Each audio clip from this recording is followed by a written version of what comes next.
দেখো সবাই, আজকে আমরা দুটো বিক্রিয়া নিয়ে আলোচনা করব। খুবই গুরুত্বপূর্ণ দুটি বিক্রিয়া। একটা হচ্ছে কেনেজুর বিক্রিয়া, আরেকটা হচ্ছে অ্যালডোরিক ঘূর্ণিবন বিক্রিয়া। এই দুটি বিক্রিয়া থেকে সিকিউতে এবং এমসিকিউতে কি ধরনের প্রশ্ন আসে এই দুটো নিয়ে আলোচনা করব। তো দেখো, প্রথমে কেনেজুর বিক্রিয়া নিয়ে আলোচনা করা যাক। আমরা প্রথমে কয়েকটা স্টেপ দিয়ে নিই যাতে করে তুমি বুঝতে পারো যে কোনো একটা যৌগ কেনেজুর বিক্রিয়া দেবে বা দেবে না এই টাইপের। তো প্রথমত কি শিখতে হবে যে কেনেজুর বিক্রিয়ায় যদি কোনো যৌগে আলফা হাইড্রোজেন না থাকে, মানে মোট কথা হচ্ছে কেন্দ্র বিক্রিয়ায় আলফা হাইড্রোজেন থাকা যাবে না। ঠিক আছে, থাকা যাবে না। ঠিক আছে, এখন অনেক প্রশ্ন হতে পারে যে ভাই আলফা হাইড্রোজেন লিখলেন, আলফা হাইড্রোজেন মানে কি, এটা তো জানি না। তো দেখো, তাদের উদ্দেশ্যে আলফা হাইড্রোজেন মানে হচ্ছে যে যে হাইড্রোজেনগুলো আলফা কার্বনের সাথে থাকে। ঠিক আছে, যে হাইড্রোজেনগুলো কি আলফা কার্বনের সাথে যুক্ত থাকে। এখন আবার প্রশ্ন হতে পারে যে আলফা কার্বন মানে কি ভাইয়া? ঠিক আছে, তো দেখো আলফা কার্বন মানে হচ্ছে, আমরা তো যৌগমূলকগুলো জানি তাই না, যেমন CHO, এটা হচ্ছে কি অ্যালডিহাইড গ্রুপ তাই না। তারপর হতে পারে এখানে হাইড্রোক্সিল গ্রুপ তাই না। এরকম যতগুলো গ্রুপ আছে, মোট কথা এই গ্রুপের সাথে যদি কোনো কার্বন যুক্ত থাকে, ঠিক আছে, ফর এক্সাম্পল আমি এখানে লিখতে পারি H3C। ধরো এই যৌগটা একটা কার্বন দুইটা কার্বন, তার মানে এটার নামটা কি ইথানেল। ঠিক আছে, একটা ইথানেল আমি যৌগটা নিলাম আলফা কার্বন বোঝাতে এবং আলফা হাইড্রোজেন সহজে বোঝার জন্য। তো দেখো এখানে কি বলছি আমি, আলফা কার্বন হচ্ছে যে একটা গ্রুপ, কোনো একটা গ্রুপের সাথে কার্বন, যে কার্বন যুক্ত থাকে সেই কার্বনকে বলা হয় আলফা কার্বন। ঠিক আছে, তো আশা করি সবাই ক্লিয়ার যে যৌগমূলকটা যে কার্বনের সাথে যুক্ত থাকবে সেটা হবে আলফা কার্বন। এখন আলফা কার্বনের সাথে যে হাইড্রোজেনগুলো যুক্ত থাকবে সেগুলো হচ্ছে আলফা হাইড্রোজেন। দেখো এখান থেকে আমরা সহজে দেখতে পাচ্ছি, যদি এইটাকে আমি একটু বড় করে লিখি, দেখো এখানে হাইড্রোজেন, এখানে হাইড্রোজেন, এখানে হাইড্রোজেন তাই না, এই যে এই যে এবং এই যে, এবং এবার যা আছে তাই দাও CHO। ঠিক আছে, তাহলে এইটা হচ্ছে আলফা কার্বন, এবং এই আলফা কার্বনের সাথে যে যে হাইড্রোজেনগুলো আছে এখানে দেখো, এই সবগুলো হাইড্রোজেন হচ্ছে আলফা হাইড্রোজেন। ঠিক আছে, আবার আরেকটা যৌগ নেই, তোমাদের আরো ক্লিয়ার করে দিই। দেখো ধরো আমি এখানে লিখলাম যে H, তারপর হচ্ছে CHO, মিথানেল। দেখো এখানে কিন্তু মূলকটা আছে শুধু, বাট এই পাশে কিন্তু কোনো কার্বন নেই, there is no carbon. So আমরা এটা বলতে পারি কি, এখানে কোনো আলফা কার্বন নাই, এখানে আলফা কার্বন নাই, তার মানে কি এখানে আলফা হাইড্রোজেনও নাই। ঠিক আছে, বুঝতে পারছো? আচ্ছা, যদি কার্বন থাকতো তাহলে আমরা বলতাম যে এটা হচ্ছে আলফা কার্বন আছে, তো এখানে আলফা হাইড্রোজেন থাকার কথা। আচ্ছা যাই হোক, তো আশা করি তো সবার আলফা হাইড্রোজেনটা ক্লিয়ার এবং আলফা কার্বন ক্লিয়ার। এরপর দেখো আমরা 2 নম্বর মনে রাখবো। দেখো আমরা পড়তেছি কিন্তু কি কেনেজুর বিক্রিয়া, তাহলে 1 নম্বর পয়েন্টটা কি, যে এখানে আলফা হাইড্রোজেন থাকা যাবে না। এরপর হচ্ছে এই কেনেজুর বিক্রিয়াটা জারণ প্লাস বিজারণ এর মাধ্যমে কি হবে, জারণ প্লাস বিজারণ বিক্রিয়ার মাধ্যমে সম্পন্ন হবে। ঠিক আছে, সম্পন্ন হবে, বুঝতে পারছো? এখন 3 নম্বর পয়েন্টটাই হচ্ছে 2 নম্বর পয়েন্টে একটু ব্যাখ্যা শুরু করব। ঠিক আছে, কি তাহলে এই যে জারণটা, কে জারিত হবে এবং কে বিজারিত হবে। দেখো আমি আগে জাস্ট বিক্রিয়াটা লিখে নিই, তারপর 3 নম্বর পয়েন্টটা তোমরা একাই বুঝতে পারবে। আর এই মেইন দুইটা পয়েন্ট হচ্ছে 1 আর 2। ঠিক আছে, তার মধ্যে 1 নম্বর পয়েন্ট হচ্ছে আলফা হাইড্রোজেন। মূলত এই আলফা হাইড্রোজেন যদি থাকে বাই চান্স, তাহলে জীবনেও কেনেজুর বিক্রিয়া দেবে না, এটা মাথায় রেখে তুমি গেঁথে নাও। এখন বিক্রিয়াটা জাস্ট সবাই একটু খেয়াল করে ভালো হবে। বিক্রিয়াটা হচ্ছে যে 2 কার্বন বিশিষ্ট, ঠিক আছে, 2 কার্বন বিশিষ্ট অ্যালডিহাইড, সরি কি বলতেছি, মানে 2 অণু তোমার অ্যালডিহাইড। ঠিক আছে, অ্যালডিহাইড সংকেতটা কি HCHO, 2 অণু থাকতে হবে। ঠিক আছে, যদি আমরা এই কি থেকে অ্যালডিহাইডকে গাঢ় ক্ষার, এটা মাথায় রাখবা, গাঢ় ক্ষার, এটা কিন্তু লঘু না, এটা গাঢ় ক্ষার। ঠিক আছে, গাঢ় ক্ষার মানে কি হতে পারে সোডিয়াম হাইড্রোক্সাইড বা পটাশিয়াম হাইড্রোক্সাইড। ঠিক আছে, এগুলোর হচ্ছে কি, এগুলার 50% নিতে পারো তুমি, 50%, 50% গাঢ় ক্ষার ও গাঢ় ক্ষার বলতে কি বোঝায় এখানে, সোডিয়াম হাইড্রোক্সাইড বা পটাশিয়াম হাইড্রোক্সাইড। এবং তাপমাত্রা তুমি দিতে পারো চাইলে 20 থেকে 30 ডিগ্রি সেলসিয়াস দিতে পারো। ঠিক আছে, এই হচ্ছে আমার প্রভাব। মোট কথা, গাঢ় ক্ষারের উপস্থিতিতে তুমি যদি 2 অণু দুই অণু কি, দুই অণু অ্যালডিহাইডকে কি করো, বিক্রিয়া করাও, তাহলে সেখানে কি উৎপন্ন হবে তোমার, সেখানে জারণ এবং বিজন বিক্রিয়ার মাধ্যমে মোট কথা বিক্রিয়া সম্পন্ন হবে আর কি। আর এখানে জারণ কি ঘটবে, জারিত কি হবে, এখানে আছে কিন্তু অ্যালডিহাইড, মানে এই অ্যালডিহাইডের এখানে যে দুই অণু আছে না, এক অণু হচ্ছে কি জারিত হবে আর এক অণু বিজারিত হবে, ঠিক আছে। এখন জারিত হয়ে কি উৎপন্ন হবে, জারিত হয়ে উৎপন্ন হবে তোমার এই যে তোমার অ্যালডিহাইডটা আছে এটার লবণ উৎপন্ন হবে। তাহলে কি CH3, এখানে দেখো এখানে কিন্তু CH3 নাই, সো CH3 এখানে হবে না, এখানে কি হবে তাহলে HCONA, ঠিক আছে, এটা উৎপন্ন হবে। এবং এটা কি, এটা জারিত হয়ে, দেখো কোনটা জারিত হয়ে উৎপন্ন হলো এটা মাথায় রাখতে হবে। তাহলে জারিত হয়ে উৎপন্ন হলো আমার কি লবণ, এটা লবণ উৎপন্ন হলো।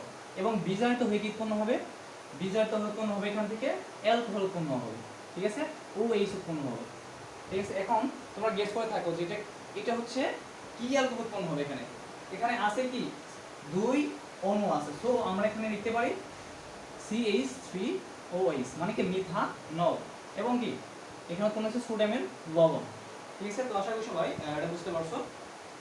আমার কথা হচ্ছে ক্যানিজোল বিক্রিয়ায় তোমার কি উৎপন্ন হবে, ক্যানিজোল বিক্রিয়া উৎপন্ন হবে অ্যালকোহল এবং কি সোডিয়ামের লবণ, মানে যে ক্ষারটা নিবা সেই ক্ষারের লবণ উৎপন্ন হবে, ঠিক আছে। এখানে আমরা যে ক্ষারটা নেব সেই ক্ষার লবণ উৎপন্ন হবে। আমরা মনে করি সোডিয়াম নিচ্ছি, বাট যদি পটাশিয়াম নিতাম তাহলে কি এখানে পটাশিয়াম এর লবণ উৎপন্ন হইতো, ঠিক আছে। তো আশা করি সবার ক্যানিজোল বিক্রিয়াটা ক্লিয়ার। আর এখানে সিকিউর জন্য তো বিক্রিয়াটা অবশ্যই মাস্টলি মাথায় রাখতে হবে। এবং এমসিকিউর জন্য মনে রাখবা যে আলফা হাইড্রোজেন জীবনে থাকবে না। আর দুই নম্বরটা হচ্ছে জারণ এবং বিজারণের মাধ্যমে সম্পন্ন হবে। তোমরা দেখতে পালা যে এখানে যে দেখো জারিত হয়ে লবণ উৎপন্ন করছে এবং বিজারিত হয়ে কি উৎপন্ন করছে অ্যালকোহল, ঠিক আছে। আর এখানে আরেকটা জিনিস মাথায় রাখতে হবে, সেটা হচ্ছে কি গাঢ় ক্ষার। গাঢ় ক্ষার মানে কি সোডিয়াম হাইড্রোক্সাইড বা হচ্ছে তোমার পটাশিয়াম হাইড্রোক্সাইড। তো আশা করি সবার ক্যানিজোল বিক্রিয়াটা ক্লিয়ার। এরপর দেখো আমরা অ্যালডোল ঘনীভবন বিক্রিয়া চলে যাবো।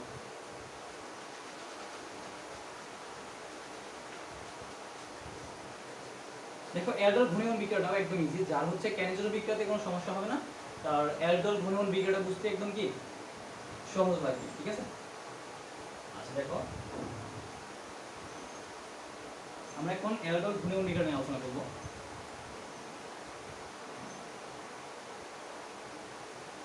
অ্যালডোল ঘনীভবন, ঠিক আছে, যার সংক্ষেপে লিখে দিলাম অ্যালডোল। আচ্ছা এরপর দেখো আমরা যে ক্যানিজোল বিক্রিয়াতে পড়ছিলাম আলফা হাইড্রোজেন থাকা যাবে না। আর অ্যালডোল ঘনীভবন বিক্রিয়াতে এক নম্বর পয়েন্ট হচ্ছে কি আলফা হাইড্রোজেন মাস্ট বি থাকতেই হবে, ঠিক আছে, থাকতে হবে। আলফা হাইড্রোজেন থাকতে হবে, মানে কিসের মধ্যে, এটা হচ্ছে অ্যালডিহাইড বা কিটোনের মধ্যে, ঠিক আছে। অ্যালডিহাইড বা কিটোনের মধ্যে কি থাকতে হবে, আলফা হাইড্রোজেন থাকতে হবে। আমরা যে আগে ক্যানিজোল বিক্রিয়া করছি সেক্ষেত্রে কি ছিল, শুধুমাত্র অ্যালডিহাইড ছিল। সেক্ষেত্রে যে অ্যালডিহাইডে আলফা কার্বন আলফা হাইড্রোজেন নাই সেগুলো হচ্ছে ক্যানিজোল বিক্রিয়া দেবে। আর অ্যালডোল ঘনীভবন বিক্রিয়া দিতে হলে অবশ্যই কি লাগবে, আলফা হাইড্রোজেন লাগবে। আশা করি আলফা হাইড্রোজেন আর আলফা কার্বন নিয়ে আলোচনা করতে হবে না, প্রথমেই হচ্ছে আমরা আলোচনা করে নিছি। এরপর দেখো আমরা কি মনে রাখতে হবে যে এখান থেকে এই বিক্রিয়া থেকে আমাদের এই তোমার হচ্ছে অ্যালডোল ঘনীভবন বিক্রিয়া কি উৎপন্ন হয়, কি উৎপন্ন হবে এখানে, এটা মাথায় রাখো যে বিটা হাইড্রোক্সি কি উৎপন্ন হবে, অ্যালডিহাইড, বিটা হাইড্রোক্সি অ্যালডিহাইড বা বিটা হাইড্রোক্সি কিটোন কি হবে উৎপন্ন হবে, ঠিক আছে। এখন আমরা অনেক প্রশ্ন থাকতে পারছি ভাই বিটা হাইড্রোক্সি মানে কি। দেখো আমরা কিন্তু আলফা কার্বন পড়ছি না একটু আগে। ধরো এখানে CH2 আমি আবার লিখে বোঝাচ্ছি, এখানে কি ধরো CH2 আছে, আবার এখানে CH2 আছে, এন্ড দেন এখানে CH3 আছে, ঠিক আছে। এখন দেখো আমরা আলফা কার্বনের সংজ্ঞায়িত কিভাবে করছি যে এই মূলকটার পাশে যে কার্বনটা আছে সেটা হচ্ছে আলফা কার্বন, ঠিক আছে, এই পর্যন্ত বলছি। এবার আসি এই আলফা কার্বনের সাইডে যেটা থাকে, আলফা কার্বনের সাইডে মানে কি পাশে আর কি, সেটা হচ্ছে বিটা কার্বন, এবং তাহলে বিটা হাইড্রোজেন কি, এই যেগুলো হচ্ছে বিটা হাইড্রোজেন মানে বিটা কার্বনের সাথে যারা থাকে আর কি। তো আশা করি সবার এই বিষয়টা ক্লিয়ার। এখন দেখো তাহলে কি উৎপন্ন হবে এখানে বিটা হাইড্রোক্সি অ্যালডিহাইড উৎপন্ন হবে। আর হচ্ছে একটা বিটা লিখে তোমাদের কি আরো ক্লিয়ার হয়ে যাবে। ফর এক্সাম্পল দেখো আমি একটা বিটা লিখছি এখানে, ধরো আমি অ্যাসিটালডিহাইডের একটা বিটা লিখব, অ্যাসিটালডিহাইড সংকেতটা কি হয়, সংকেতটা হচ্ছে C3CH O, এটা হচ্ছে কি অ্যাসিড অ্যালডিহাইডের সংকেত। এর সাথে যদি আমরা এটা কিন্তু দেখো আগের ক্ষেত্রে ক্যানিজোবিকের ক্ষেত্রে আমরা কিন্তু 2 অণু নিয়ে কাজ করছি, 2 অণু অ্যালডিহাইড নিয়ে কাজ করছি। ঠিক এরকম অ্যালডল ঘূর্ণিবন বিক্রিয়ার ক্ষেত্রেও 2 অণু অ্যালডিহাইড বা কিটোন নিয়ে কাজ করতে হবে, 2 অণু একটা অণু না কিন্তু। ঠিক আছে, তাহলে কি হবে এখানে দেখো আমি 2 অণু এখানে না লিখে তোমার হচ্ছে যোগ করে দিই। হ্যাঁ, যোগ করে আরেকটা লিখতেছি দেখো C3CH11O। এখন তাহলে তোমাদের কি ক্লিয়ার হবে দেখো, এখান থেকে আমাদের কি উৎপন্ন হবে হচ্ছে তোমার উৎপন্ন হবে এই যেটা অ্যালডোল উৎপন্ন হবে। ঠিক আছে, আর অ্যালডোলের সংকেতটা কি? অ্যালডোলের সংকেত হচ্ছে বিটা কি দেখো আমরা আগে এটা করি, তারপর হচ্ছে তোমরা কি সহজে বুঝতে পারবা। 1 2 3 4 লাস্টে হচ্ছে দেখো প্রথমে আমাদের এখানে কি ছিল C3, আমরা লিখলাম এখানে C3। আর এখানে প্রভাবক হিসেবে দিতে পারো, দেখো আমরা কিন্তু ক্যানিজোল বিক্রিয়ার ক্ষেত্রে প্রভাবক দিছি হচ্ছে গাঢ় সোডিয়াম হাইড্রোক্সাইড বা হচ্ছে পটাশিয়াম হাইড্রোক্সাইড, কিন্তু এখন দিতে হবে এখানে লঘু, এখানে জাস্ট ওইগুলোই লঘু ইউজ করতে হবে, লঘু সোডিয়াম হাইড্রোক্সাইড। ঠিক আছে, তাহলে এখানে কি উৎপন্ন হবে CH3C, এখানে কি আমাদের তাহলে উপরে যাবে H এবং এই OH টা কি নিচে চলে যাবে, তাহলে এখানে OH। এরপর দেখো সাইডে কি থাকবে তোমার CH3 আমরা লিখছি এক জায়গায়, তাহলে CH2 থাকে এখানে, ধরো এখানে কি থাকবে CH2, এখানে একটা H, এখানে একটা H, মানে সাইডে জাস্ট হচ্ছে এটা পূরণ করে দিব। আর একটা হচ্ছে এখানে কি থাকবে গ্রুপটা থাকবে আর কি, ইথানল গ্রুপটা থাকবে। ঠিক আছে, মানে হচ্ছে অ্যালডিহাইড গ্রুপটা থাকবে এখানে। মোট কথা আমরা যদি অ্যালডোল ঘূর্ণন বিক্রিয়ায় কি করি দেখো এখানে এসিটালডিহাইড নিয়ে কাজ করি, 2 অণু এসিটালডিহাইড নিয়ে কাজ করি, তাহলে সেখান থেকে কি উৎপন্ন হবে? সেখানে উৎপন্ন হবে হচ্ছে কি দেখো এটা যদি সংজ্ঞাতে করি 1 2 3 4, তাহলে 3 হাইড্রোক্সি, দেখছো 3 হাইড্রোক্সি। আমরা এখানে কিন্তু বলছিলাম যে কি উৎপন্ন হবে বিটা হাইড্রোক্সি অ্যালডিহাইড উৎপন্ন হবে। ঠিক আছে, সো এটা দেখো কিন্তু বিটা, কারণ এখানে যদি এটা কিন্তু কার্বক্সিল গ্রুপ হয় মানে হচ্ছে যৌগমূলক হয়, তাহলে এটা হচ্ছে আলফা কার্বন এবং এটা হচ্ছে কি বিটা কার্বন। ঠিক আছে, তাহলে দেখো বিটা হাইড্রোক্সি দেখো মিলে গেছে। বিটা হাইড্রোক্সি মানে কি এখানে 3 হাইড্রোক্সি, এখানে কি 3 হাইড্রোক্সি কি এটা তাহলে 1 2 3 4, তাহলে কি বলতে পারবো আমরা বিউটানেল। ঠিক আছে, 3 হাইড্রোক্সি বিউটানেল। আচ্ছা, তো আশা করি সবাই বুঝতে পারছো বিষয়টা। এটা কি হলো তাহলে ক্যানিজোল বিক্রিয়া এবং অ্যালডোল ঘনীভবন বিক্রিয়া, আশা করি সবাই ক্লিয়ার। আর একটা জিনিস মাথায় রাখবা, দেখো এখানে মূলত কাজ হচ্ছে আলফা হাইড্রোজেন নিয়ে। ঠিক আছে, যাদের আলফা হাইড্রোজেনটা আছে তারা হচ্ছে কি দেবে, তারা হচ্ছে কি অ্যালডোল ঘনীভবন বিক্রিয়া দেবে, আর যাদের নাই তারা হচ্ছে ক্যানিজোল বিক্রিয়া দেবে। ঠিক আছে, এখন দেখো আমরা একটা এমসিকিউ সলভ করি।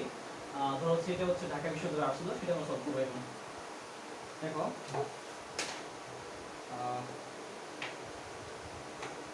এটা ঢাকা বিশ্ববিদ্যালয়ে আসলো, আমি লিখি, তোমরা আমার সাথে সাথে লেখো। দেখো আর সবাই তো চেষ্টা করো কমেন্ট বক্সে। দেখো আমি এখানে বললাম যে নিচের কোনটি ধরো হচ্ছে আমি অ্যালডোল ঘনীভবন বিক্রিয়া লিখতেছি, যেহেতু পরে দিছি ওইটা অ্যালডোল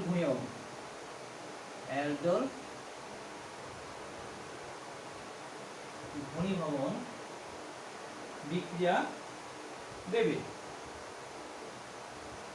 এটা হচ্ছে কি আমি প্রশ্ন দিলাম, তোমাদের অপশন হিসেবে দিলাম। এক নাম্বার দিয়ে দিলাম তোমাদের ধরো C3CHO, দুই নাম্বার দিলাম হচ্ছে তোমার HCHO মানে মিথানল, HCHO, এবং তিন নাম্বার হচ্ছে ধরো CCl3CHO, এবং 4 নাম্বার যেটা সেটা হবে তোমার আমি দিলাম হচ্ছে ইথানল, এখানে ইথানল দিলাম C3CH2OH। ঠিক আছে, এখন তোমরা বলো একটু ভিডিওটা পজ করে চিন্তা করো যে কোনটা আনসার হবে। অ্যালডোল ঘনীভবন, তার মানে দেখো আমি আনসারটা দিয়ে দিই। অ্যালডোল ঘনীভবন মানে হচ্ছে আলফা হাইড্রোজেন কন্ডিশনটা আমরা মনে করো কি বুঝলাম, আলফা হাইড্রোজেন থাকতে হবে। এখন দেখো আমি যদি লাস্ট থেকে আসি একেবারে কি বলছি, আলফা হাইড্রোজেন এক নম্বর কন্ডিশনটা কি ছিল, আলফা হাইড্রোজেন যুক্ত অ্যালডিহাইড বা কিটোন। তাহলে 4 নাম্বারটা দেখো, এটা কিন্তু অ্যালডিহাইডও হয়নি কিটোনও হয়নি, সো এটা এমনি বাদ, আমরা আলফা হাইড্রোজেন দেখব না। এরপর 3 নাম্বারটা দেখো, 3 নাম্বারে কি আলফা কার্বন নাই, দেখো আলফা কার্বন আছে এখানে, এটা তো যৌগমূলক, এর সাথে কার্বন, ঠিক আছে, আলফা কার্বন, হ্যাঁ হ্যাঁ আমি মনে করি যে এখানে আলফা কার্বনটা আছে, সাপোজ না, আসলে আলফা কার্বন আছে, আসলে দেখো যে কার্বনটা যেহেতু আমরা দেখতে পাচ্ছি এখানে আছে, বাট আলফা হাইড্রোজেন তো নাই, ঠিক আছে, আলফা হাইড্রোজেন নাই, সো এটা আমার হবে না, ঠিক আছে। এরপর দেখো এইটা 2 নাম্বারটা, 2 নাম্বারে কি এইচ সি এইচ ও, এখানে জাস্ট মূলকটা আছে বাট এখানে কার্বনটা নাই, আর আলফা কার্বন না থাকবে জীবনে আলফা হাইড্রোজেন থাকবে না, সো 2 নাম্বার আনসার হবে না। এরপর 1 নাম্বারে দেখো তাহলে, 1 নাম্বারে কি আছে CH3 CHO, এখানে দেখো উপরে এইচ নিচে এইচ, এখানে এইচ ভেঙে লিখতেছে আর কি, এরপর হচ্ছে CHO, তাহলে এখানে অবশ্যই আলফা কার্বন আছে, আবার দেখো তাহলে এখানে আলফা হাইড্রোজেন আছে, সো আমাদের আনসারটা কি হবে 1 নাম্বারটা, ঠিক আছে। তো আশা করি সবার বিষয়টা ক্লিয়ার। এটা কিন্তু ঢাকা বিশ্ববিদ্যালয়ের ভৌত বিজ্ঞান প্রশ্ন আসছিল এবং এইচএসসি তেও কিন্তু এই প্রশ্নগুলো আসে। তো আশা করি সবাই বুঝতে পারছো ক্লাসটা, আর ক্লাসটা ভালো লাগলে অবশ্যই একটু লাইক আর শেয়ার করে দিও। সবাই ভালো থাকো, আজকে ক্লাসটা পর্যন্ত।